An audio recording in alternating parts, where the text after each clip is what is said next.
And he said to me, Mr. President, you know, he calls me Mr. President. Everybody calls me Mr. President. It's true. It's a funny thing. He said, Mr. President, you're right. I'm supporting you. I think you're doing a great job. And maybe we didn't get along, but it's not like he has a choice. He has no choice. And on top of that, it's a good choice because we've done the right thing.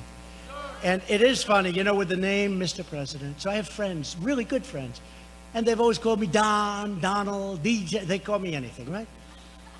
And you lose all your friends when you're president because they're all afraid to talk to you. Does that make sense? No, it's true. Except for these 6, 7 ladies up here. They always talk. They're not intimidated. No, it's true. I have guys, I have wonderful friends. New York developers, tough guys, smart guys. They're rich, they're this, that. I have middle of the road, I have poor, I have everybody. I have poor guys, middle of the road, and rich guys. Doesn't matter. Rich guys call up. Mr. President, how are you, sir? It's Richard. Oh, good, Rich. Hey, Richard, loosen up. This is a guy used to, hey, Don, how you doing? Let's go to dinner. Now you're, sir, is everything, you're doing good, sir. I said, Richard, call me Donald like you always did. Call me Donald. Always call me Donald. Okay, thank you, Donald. Thank you very much. And then 2 minutes later, Mr. President, it's been so great to... I lost all my friends. They've tightened up. They've choked. You know what that is? They've choked. They can't breathe because people have such respect for the office of the presidency. They have respect for the office of the president. They have respect for our country again. Our country is respected again.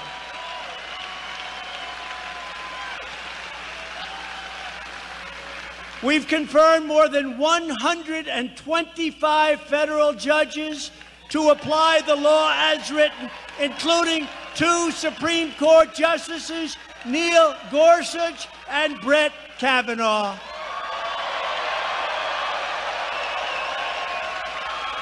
We've launched a historic initiative to reduce the price of prescription drugs. And last year, I'm so proud of this because we have no help from the Democrats. Last year, for the first time in over 50 years, drug prices went down. And that was for a reason. To give former prisoners a second chance at life, we passed groundbreaking criminal justice reform.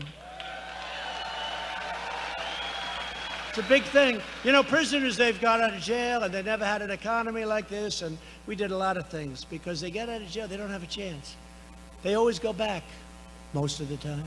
Now they're coming out, and we have programs, but most importantly, we have this great economy where people are hiring prisoners, and you have to see the reviews they're getting. They're getting phenomenal reviews. It's a beautiful thing. It's a beautiful thing what's happening with prisoners. They get out and they can actually get a job, and that's what's happening. We're very proud of it.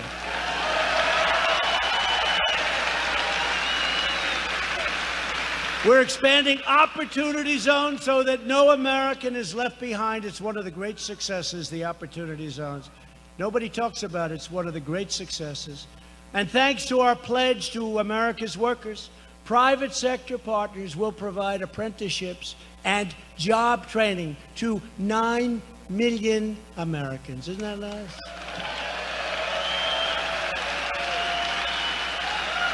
And whenever I hear that word apprentice, I say, I love that word. That was a good job. They figured, you know what we'll do? We'll get Arnold Schwarzenegger to take my place. That didn't work out too well. That didn't work out too well. We had 14 seasons, think of that. The Apprentice. I've proudly signed 4 bipartisan human trafficking laws, securing $400 million to support victims of human trafficking.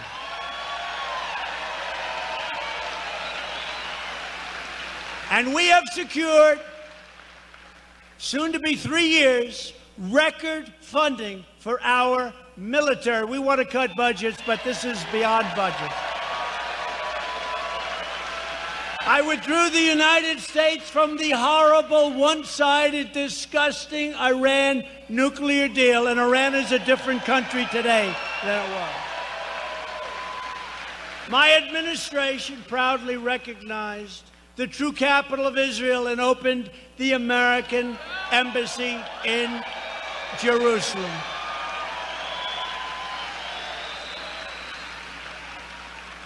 That was someday. They all said, many presidents have said, we're going to do it. Then they never did. I know why, because the pressure on them was enormous not to do it.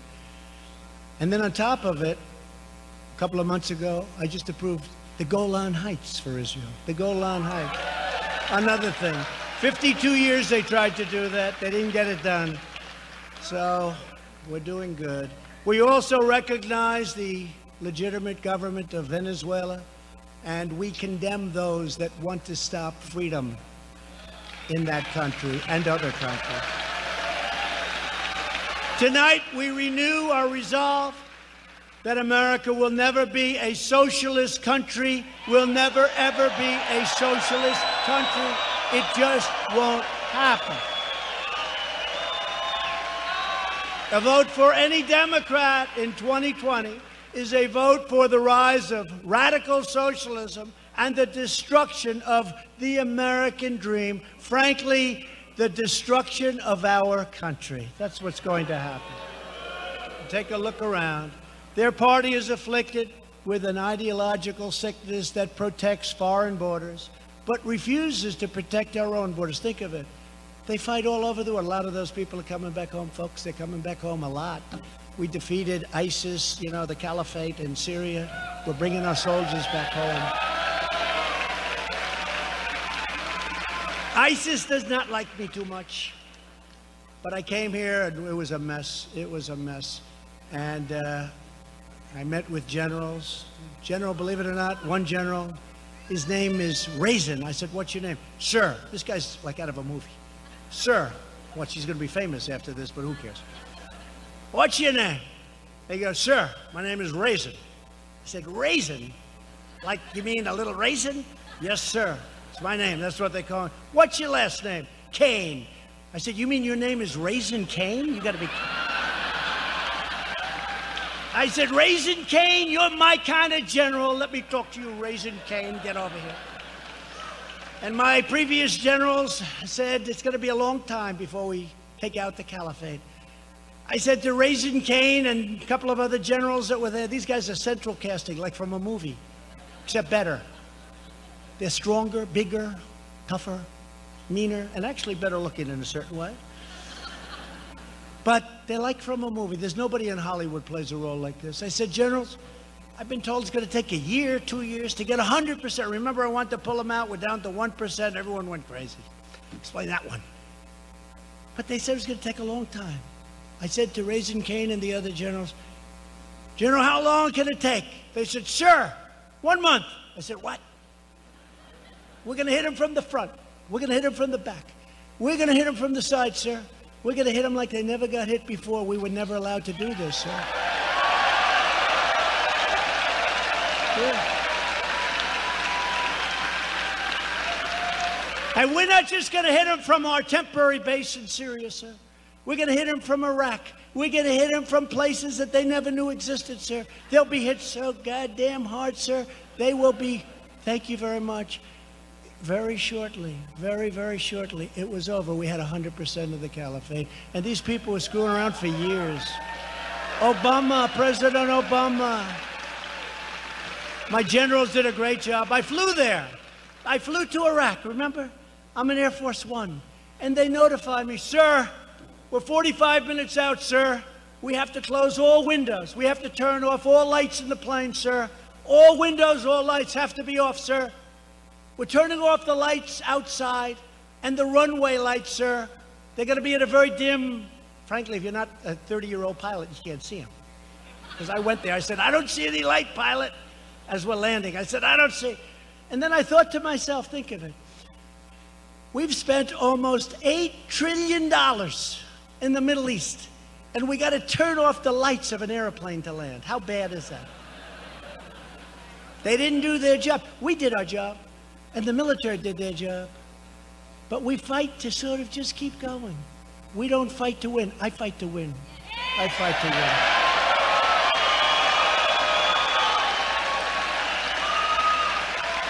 I fight to win. So we're landing this big, beautiful Air Force One, and I'm saying, Major, I don't see a runway. Yes, sir, it's right up ahead. You know, guy's 30 years old or something. You know, he says, now they'll get me in that. They'll say, Majors aren't 30, so maybe he's 35, whatever he is. They're saying, yes, sir, it's right there. I don't see it, Major. How about lifting up? Let's go around. That's the last thing we want to do in that part of the world. He said, sir, it's right there, sir. And we're landing, and I still haven't seen a light. But these guys, we have the greatest pilots in the world. We have the greatest military in the world. We have the greatest equipment in the world. In the world.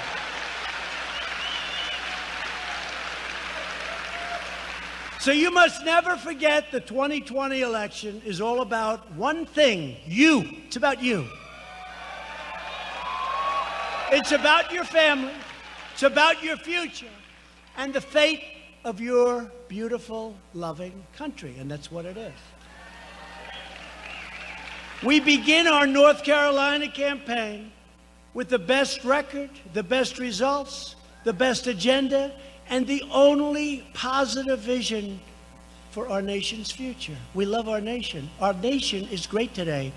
It's going to be much greater. Every year it's getting better and better. We have turned this big, beautiful, mighty ship, we have turned it around. It's getting better, better, better.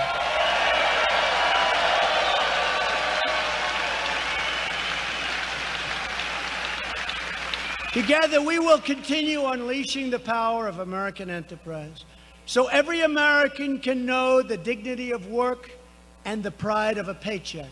With your help, we will elect a Republican Congress, those great gentlemen that just left us there,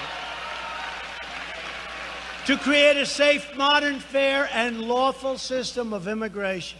We will enact trade deals, and they are going like you won't even believe.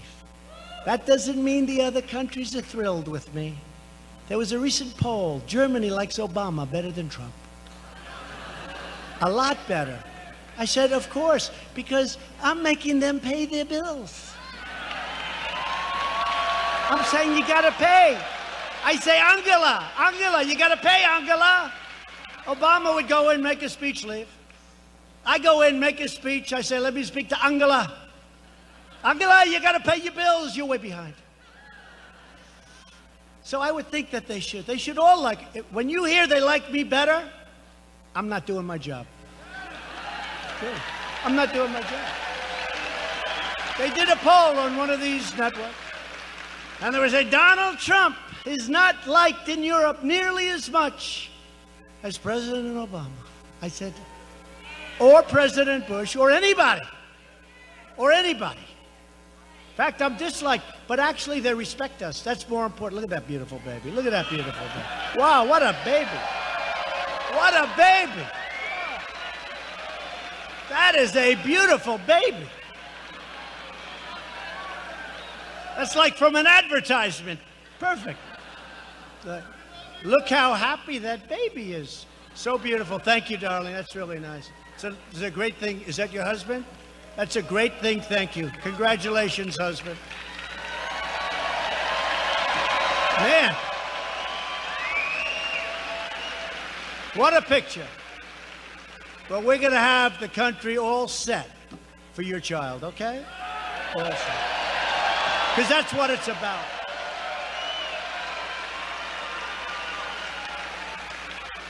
Now, the media will say that's a prop. They say, no baby is so beautiful. That had to be a setup. I never saw that guy in my life, which is true. Thank you. Good luck. Thank you very much. We will enact trade deals that ensure more products are proudly stamped with those 4 beautiful words, made in America, made in the USA. Either one is okay with me. Keep America great. That's right. We will give school choice to millions of underserved children who are trapped in failing government schools. We will defend privacy, free speech, religious liberty, and the right to keep and bear arms. They're going to take your guns away.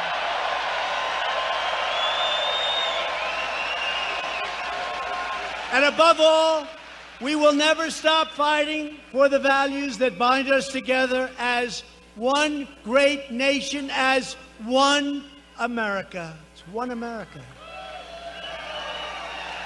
We believe in the American Constitution, and we believe in the rule of law. We believe in the dignity of work and in the sanctity of life. We believe that faith and family, not government and bureaucracy, are the true American way. We believe that children, like your child, should be taught to love our country, honor our history, and always respect our great American flag. And we live by the words of our national motto, "In God we trust." We are fighting for every American mom and dad who wants to protect this land of liberty for their precious children. We have been blessed with the greatest republic on the face of the earth, but it was going in the wrong direction, and now we are turning it around. It is going better than ever before, and we're going to keep it that way. We're going to keep it that way. With your help, with your devotion, with your drive, we are going to keep on working. We are going to keep on fighting, and we are going to keep on winning. We are one movement. One movement. Think of that. We are one big, beautiful movement. There has never been a movement like that. You don't hear it that often. They know it, but you don't hear it. In the history of our country, there has never been a movement like this. And this movement is stronger now than it was 3 years ago. This is the strongest movement in the history of our country.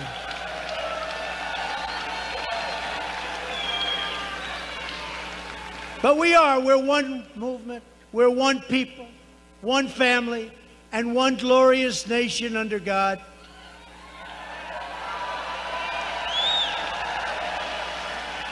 We're doing things that nobody thought was possible. No other nation thought it was possible what we're doing. We are so respected. You have no idea how our nation has gone so far up in the eyes and the minds of the rest of the world. So respected.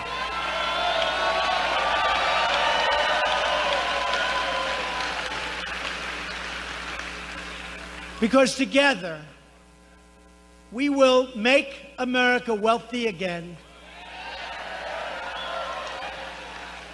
Of course, we did just hit the highest price in the history of the market. So pretty soon, I hate to say, I don't want to ruin the rhetorical skill, but that is sort of like getting a little obsolete. We will make our nation wealthy again. The fact is, we have the strongest stock market in our history. So I think I'll have to change it. You've all heard it many times, right? We will make America wealthy again. We're going to have to say we have made America wealthy again, right? Right? So here's one. We will make America strong again. No, we're going to have to change this. We have made America strong again.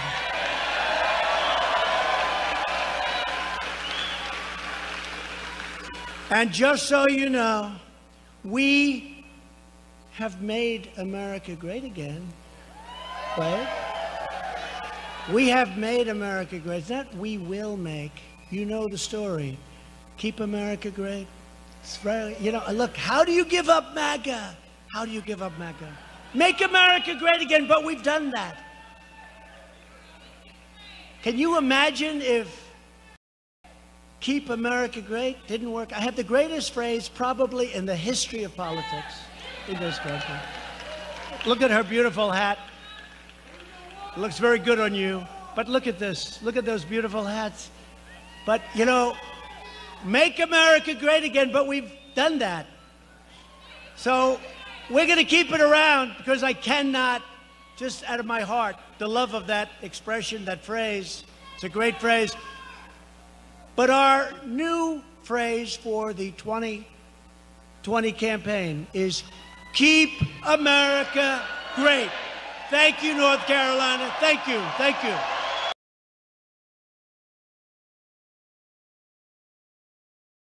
Am I the reason you get stoned every week now? Build up integrity, got you texting, emailing me, wanting me to feel with you. Baby, just face reality, move on. Sometimes it's hard to face reality.